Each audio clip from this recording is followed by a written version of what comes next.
The movie Signs, released in 2002 by Touchstone Pictures, was directed by M. Night Shyamalan as his fifth major motion picture. The film opens with Graham Hess, played by Mel Gibson, searching for his children after being startled awake after hearing a scream. This leads him to search and discover them in their cornfield, as it pans out to show a huge crop circle, and sets the tone for the sci-fi aesthetic. I believe this film is an allegory for spiritual crisis and restoration that reflects M. Night Shyamalan's unique Hindu and Catholic upbringing. The director uses a variety of different stylistic shots, as shown in this slide. In this film, we see elements of the period it was produced in, such as the shock and fear of post 9/11, and the uncertainty it brought is evident in both the characters and the themes of the movie. The movie is set in a small farm in Bucks County, Pennsylvania, and follows Graham Hess and his family through the fallout of a devastating car accident that killed his wife and mother of his children only 6 months prior. This event caused him to spiral into grief and turn away from his priesthood and his faith. Throughout the movie, we see this tension between the family members as this extraterrestrial threat looms and eventually unfolds on their farm, and how it affects their outlook on it. As the movie progresses, we see disbelief and eventual despair of Graham in the face of the alien threat. The movie has constant scenes that are set up perfectly for the finale that display divine miracles or perhaps pure luck. It depends on your outlook. But for Graham, by the end of the film, they are miracles that restore his faith in God, opposed to mere coincidences. The film uses characters in both the background and foreground dozens of times throughout, which I found quite interesting in the techniques. Drawing on my earlier point, the cultural aspect of the film can be clearly seen as its tense themes that emulate the American uncertainty of post 9/11. Ron Evangelista helps affirm this in his article for Collider titled Signs is a Paranoid Post 9/11 Fever Dream That Inspires Hope, in which he states, it acts as a filmic representation of the unseen threat, brought upon by the fear of 9/11.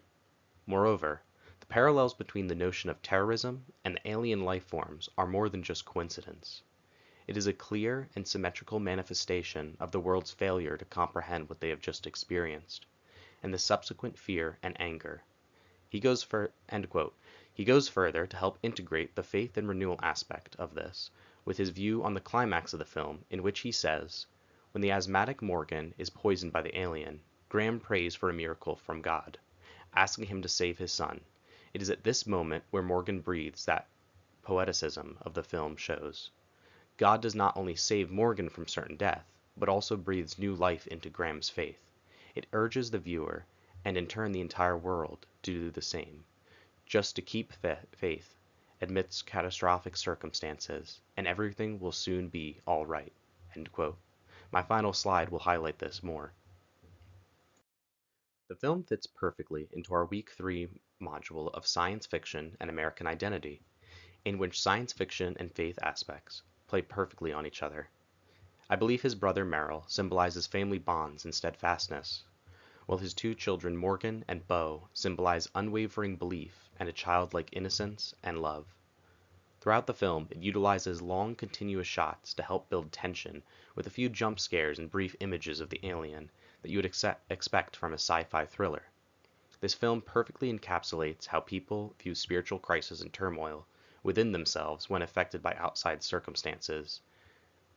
The scene where Merrill asks Graham for solace is met at first with reassurance, but ends in despair after Graham's last words.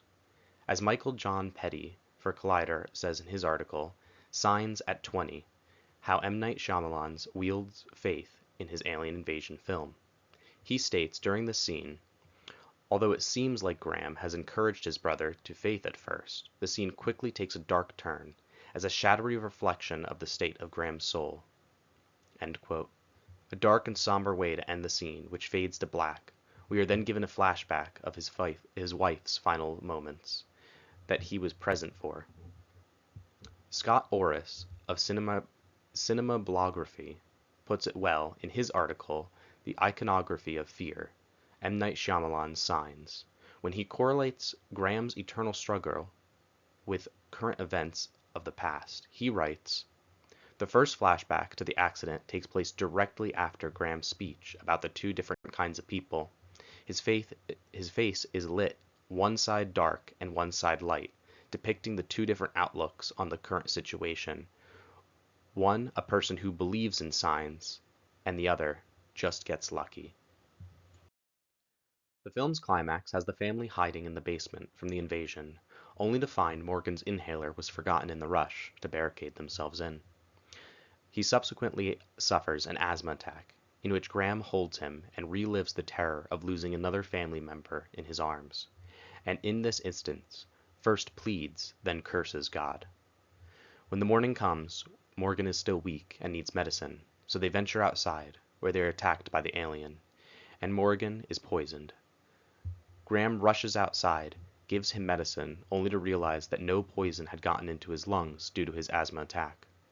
At this moment, he shifts from believing it was luck to something divine, as he answers his son that someone saved him.